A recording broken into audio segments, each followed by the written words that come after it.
Bismillahirrahmanirrahim. Assalamualaikum warahmatullahi wabarakatuh. Selamat siang. Salam sejahtera untuk kita semua.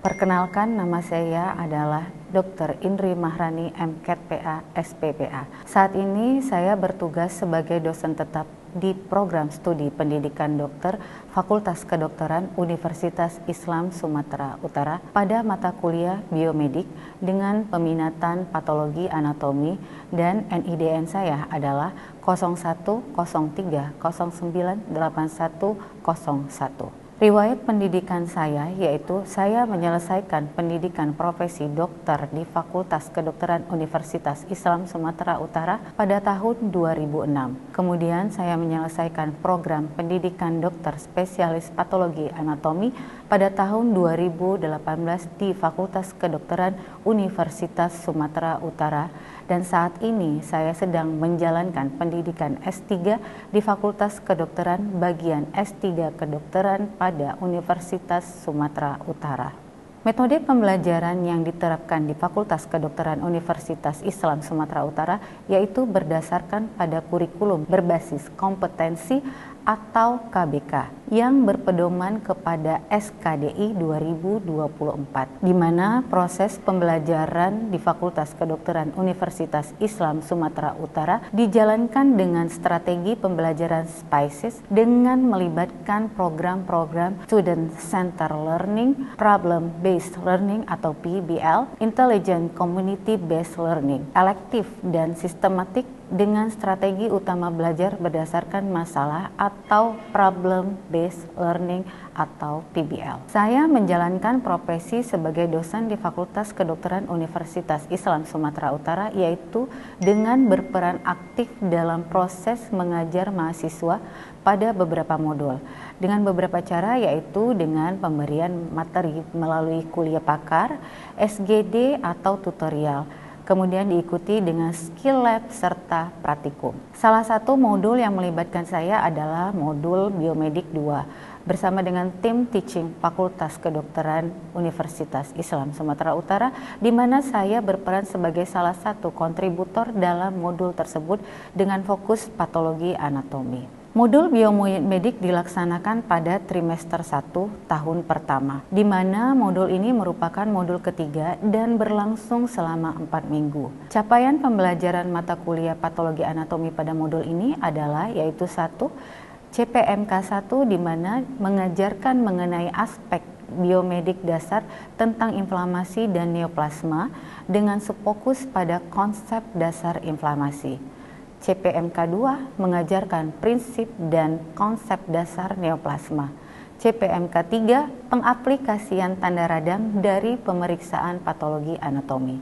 CPMK 4 pengaplikasian dasar-dasar neoplasma pada pemeriksaan histopatologi dan sitologi. Pengajaran kali ini akan disampaikan mengenai dasar-dasar patologi, jejas, dan adaptasi sel. Indikator pencapaian mahasiswa pada mata kuliah ini adalah sebagai berikut. 1. Mahasiswa mampu menjelaskan definisi jejas sel dan pembagian jejas sel. 2. Mahasiswa mampu menjelaskan definisi dan contoh dari hiperplasia ataupun displasia. Kemudian mahasiswa mampu menjelaskan definisi dan contoh hipertrofi dan juga metaplasia. Mahasiswa mampu menjelaskan dari contoh-contoh kasus di atas. Mahasiswa juga mampu menjelaskan definisi dari dan pembagian contoh dari degenerasi sel. Kemudian mahasiswa juga diharapkan mampu menjelaskan contoh dan definisi kasus atrofi dan juga menjelaskan definisi neoplasia. Kemudian mahasiswa diharapkan mampu menjelaskan perbedaan antara nekrosis dan apoptosis. Pada akhir perkuliahan saya akan memberikan beberapa pertanyaan dan kuis serta pertanyaan pada MES. Asesmen akan dilakukan dengan penilaian modul berdasarkan evaluasi kehadiran dan evaluasi secara formatif dengan melihat harian, mingguan, serta ujian akhir modul. Evaluasi harian dengan bobot 20% dengan melihat aktivitas penilaian kesiapan materi dan kehadiran. Sedangkan evaluasi untuk pembuatan makalah sebanyak 10%. Dan pada akhir modul akan dilakukan ujian dengan menggunakan metode multiple choice berbasis komputer dengan bobot sebanyak 70%. Selanjutnya saya akan menampilkan proses pembelajaran saya dalam modul biomedik 2. Selamat menyaksikan. Assalamualaikum warahmatullahi wabarakatuh. Baik, kita akan kuliah hari ini. Sebelum kita memulai kuliah hari ini, ada baiknya kita berdoa menurut ajaran agama Islam. Doa dimulai. Doa selesai. Sebelum kita masuk ke topik hari ini, ada yang ingat tentang kuliah kita sebelumnya? Iya, baik. Kuliah yang lalu membahas tentang peradangan, dokter. Oke. Jadi peradangan itu secara singkatnya adalah satu respon pembuluh vaskular terhadap cedera yang tujuannya adalah untuk memperbaiki jaringan dan menghilangkan kerusakan. Oke. Berarti kalian masih mengingat ya. Dan radang itu dibagi atas radang kronis dan radang akut. Di mana radang akut terjadi cepat, kisaran waktu antara menit sampai beberapa hari, dan radang kronik bisa terjadi sampai berbulan-bulan. Sebelum memulai akan saya absen Monica, Felicia. Oke, baik, terima kasih. Kemudian kita memasuki topik hari ini dengan judul Dasar-dasar patologi, jejas, dan adaptasi sel. Patologi berasal dari kata pathos, yaitu bahasa Yunani kuno. Yunani kuno yang artinya adalah pengalaman atau penderitaan. Logos artinya ilmu pengetahuan. Jadi patologi adalah ilmu yang mempelajari tentang penyakit, bagaimana terjadinya, yang merupakan suatu ilmu kedokteran dasar yang bisa menyimpulkan diagnosis, penyebab, tingkat keparahan, sehingga bisa dihasilkan suatu cara untuk pencegahan, pengobatan, dan memantau efektivitas dari pengobatan tersebut sehingga bisa ditentukan prognosa dari penyakit tersebut. Ini adalah ilustrasi suatu pohon kedokteran di mana ilmu patologi sebagai batang dari semua cabang ilmu kedokteran. Terminologi dasar yang dijumpai pada patologi biasanya adalah disease, etiologi, pathogenesis, diagnosis, manifestasi klinis, mencakup tanda dan gejala, kemudian prognosis dan epidemiologi. Penyakit adalah suatu kondisi yang abnormal yang menyebabkan suatu gangguan pada struktur ataupun fungsi tubuh. Penyakit ini juga merupakan kondisi medis yang berhubungan dengan gejala dan tanda klinis. Penyakit disebabkan karena faktor eksternal dari luar seperti patogen atau disfungsi internal. Contohnya disfungsi internal sistem imun sehingga menyebabkan terjadinya defisiensi imun, hipersensitivitas, alergi, dan autoimun. Istilah yang sering kita temukan pada pembahasan penyakit ini adalah idiopatik, di mana tidak ditemukan penyebab yang spesifik, tidak teridentifikasi penyebabnya. Kemudian iatrogenik disebabkan karena tindakan-tindakan medis. Kemudian kongenital ini adalah suatu penyakit yang dibawa dari lahir sebelum kelahiran dan berkembang pada saat masa fetus. Kemudian acquired berkembang setelah dilahirkan. Kemudian ada nosokemial, ini terjadi pada keadaan perawatan di rumah sakit. Etiologi ini mengarah kepada penyebab dari penyakit tersebut. Secara general, etiologi ada genetik abnormalitas, kemudian karena agen yang infektif, chemical, radiasi, karena trauma mekanik, dan juga bisa disebabkan karena malnutrisi. Patogenesis adalah mekanisme dari penyakit tersebut di mana proses etiologi ini menyebabkan satu kejadian patologis dan manifestasi klinis. Contohnya inflamasi seperti yang sudah dijelaskan teman kalian, kemudian degenerasi dan respon imun. Diagnosis adalah proses untuk menyebutkan atau mengidentifikasi kemungkinan dari penyakit yang diderita oleh seseorang. Prognosis adalah bagaimana outcome yang diharapkan dari suatu penyakit atau yang terjadi dari suatu penyakit. Ada lagi komplikasi atau gejala siksa. Komplikasi ini adalah hal yang terjadi pada saat penyakit itu berlangsung, di mana penyakit itu menyebabkan keadaan lain. Kalau sequel itu adalah outcome yang tidak diinginkan dari penyakit tersebut dan merupakan hasil setelah result of trauma. Manifestasi klinik adalah gejala dan tanda yang terjadi karena penyakit tersebut. Sedangkan gejala adalah contohnya misalnya pulse rate, kemudian tekanan darah, temperatur dan sebagainya. Kalau simptom, contohnya misalnya nyeri, mual ataupun muntah. Sedangkan epidemiologi adalah studi atau analisis tentang distribusi bagaimana penyakit itu terjadi, pada siapa, kapan dan di mana. Pola dan penentu kondisi kesehatan dan penyakit pada populasi tertentu. Faktor-faktor penyebab penyakit ada banyak. Satu, agen biologis, contohnya virus, bakteri, dan jamur. Kemudian ada juga agen nutrisi, asupan protein, lemak, karbohidrat, vitamin, dan mineral. Agen fisik, suhu, misalnya panas atau dingin, kemudian kelembapan, radiasi, tekanan, dan cahaya dan kebisingan. Kemudian ada agen kimiawi, yaitu zat-zat kimia tertentu, misalnya pewarna makanan. Dan bisa juga disebabkan oleh agen mekanis, misalnya terjadi benturan atau pukulan dan lain-lain. Tahapan riwayat alamiah suatu penyakit itu ada 5 tahap. Pertama, tahap pre-pathogenesis atau disebut dengan stage of susceptibility. Kemudian 2, tahap inkubasi. Kemudian ketiga, tahap penyakit dini, stage of clinical disease. Kemudian keempat, tahap penyakit lanjut, dan tahap akhir dari penyakit tersebut. Periode pada penyakit non-infeksi ada A, periode induksi, masa antara masuknya agen sehingga sampai terjadi proses penyakit. B, periode proses penyakit, yaitu masa antara mulainya penyakit sampai menimbulkan gejala perubahan biologis.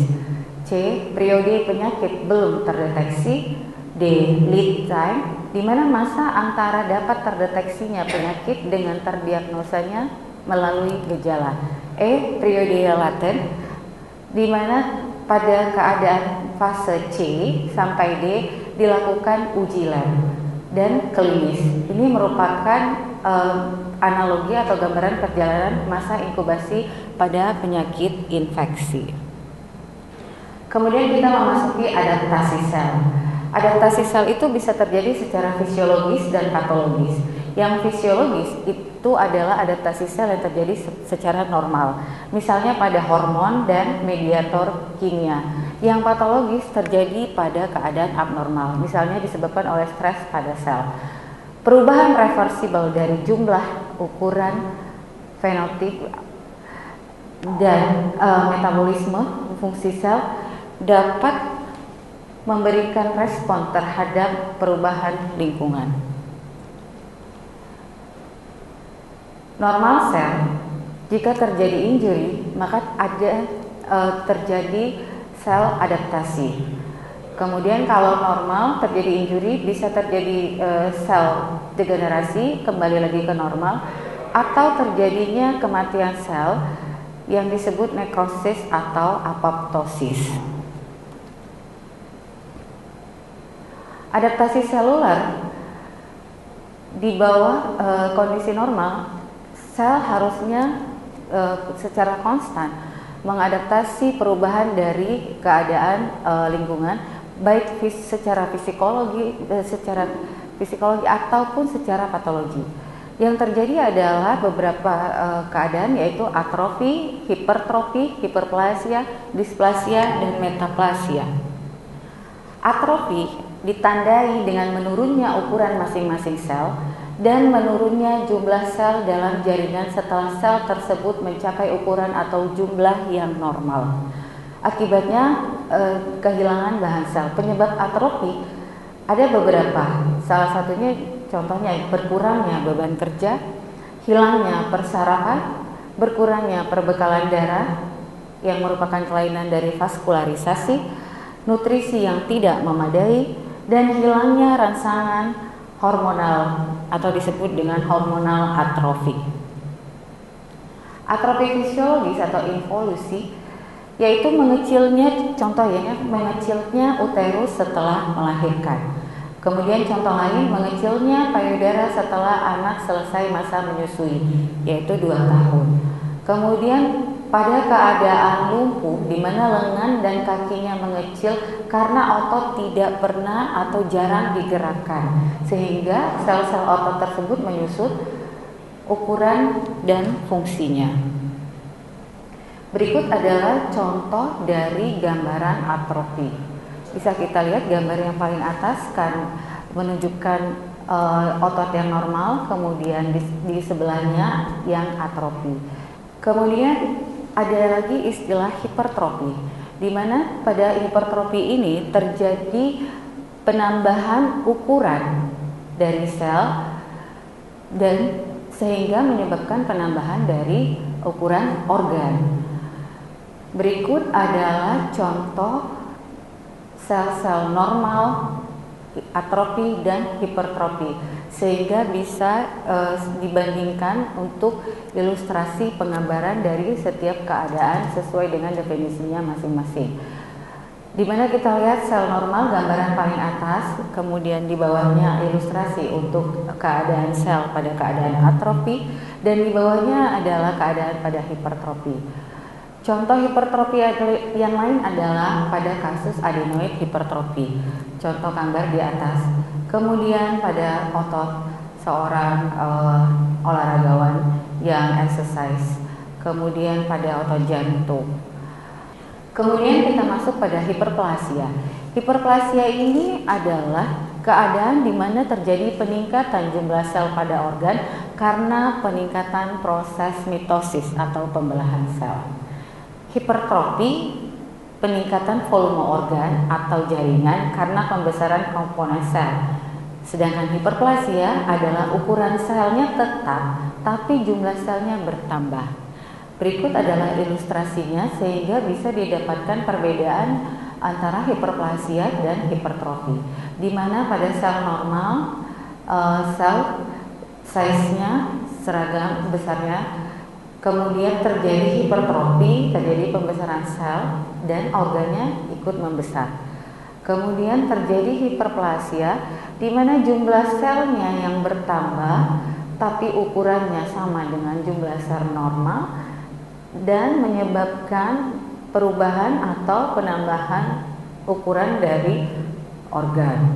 Ilustrasi lain dijelaskan dalam skema berikut. Ini adalah sel normal. Kemudian terjadi hiperplasia di mana terjadi penambahan jumlah sel, dan hipertrofi, jumlah selnya tidak bertambah tapi organnya bisa membesar karena selnya yang membesar.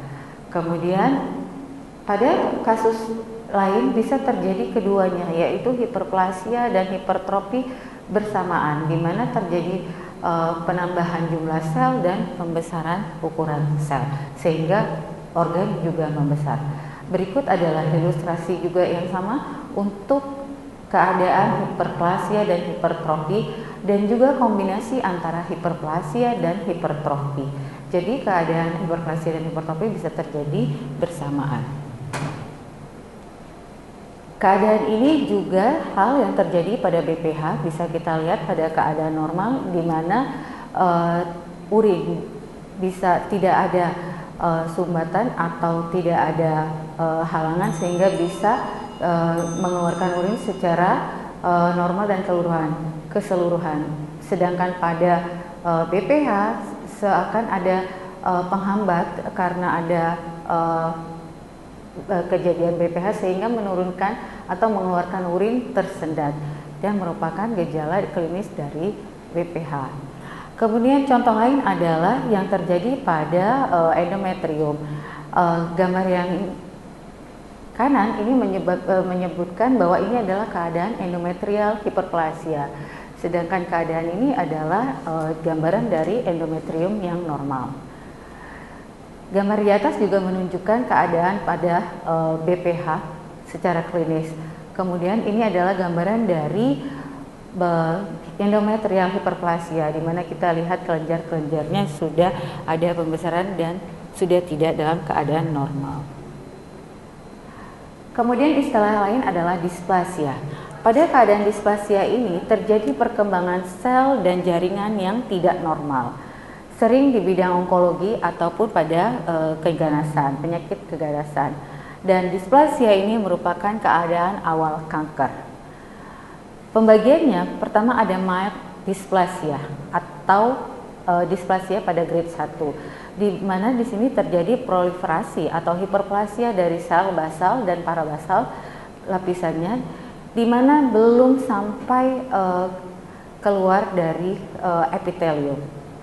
Kemudian gambaran selnya sudah atipia, tapi hanya dijumpai pleomorphik yang mild, yang menengah atau yang masih dikategorikan ringan. Mitosis bisa dijumpai, terkadang ada. Kemudian arsiteknya atau gambarannya perubahannya ada, perubahan dijumpai tapi sedikit. Berikut adalah contoh dari mild dysplasia, di mana sel yang di tengah ini adalah sudah terjadi ketidaknormalan sel dan lapisan bawah adalah basement membran. Berikut adalah ilustrasi untuk sel-sel di mana terjadi displasia. Gambar di atas sudut kanan menunjukkan sel normal, diikuti oleh mild dysplasia, kemudian moderate dysplasia, kemudian severe dysplasia, sehingga akhirnya menjadi suatu keganasan atau sel tumor. Berikut adalah ilustrasi yang terjadi pada keadaan ini, dimulai juga dari sel normal, kemudian displasia, mild, moderate, severe, kemudian terjadi karsinoma in situ, dan akhirnya menjadi invasive cancer, di mana sel-sel sudah menembus atau merusak basal membran dari epitel. Boleh bertanya, Ustaz? Boleh, silahkan. Berarti untuk displasia ini dia adalah perubahan yang beragam. Iya. Kalau atrofi tadi kan pengecilan semua mengecil. Iya. Kalau dia hiperplasia bertambah jumlahnya semua bertambah. Iya. Kalau displasia ini ada yang mengecil, ada yang membesar, kemudian bentuknya beragam-beragam gitu ya. Iya.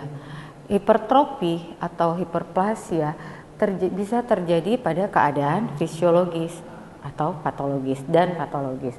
Sedangkan displasia biasanya terjadi merupakan awal dari suatu keganasan.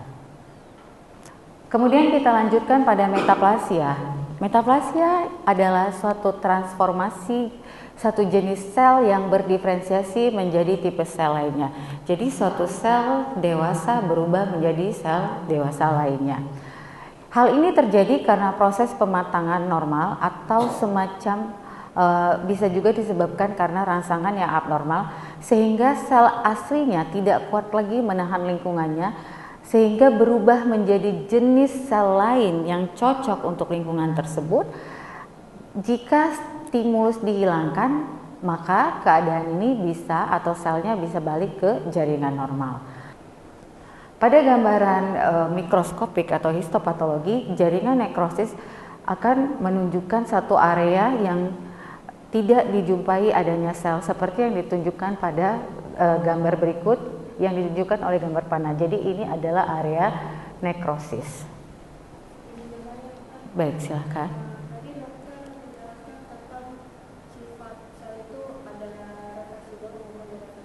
Iya. Kalau sifat yang reversibel berarti selnya bisa kembali lagi ke normal.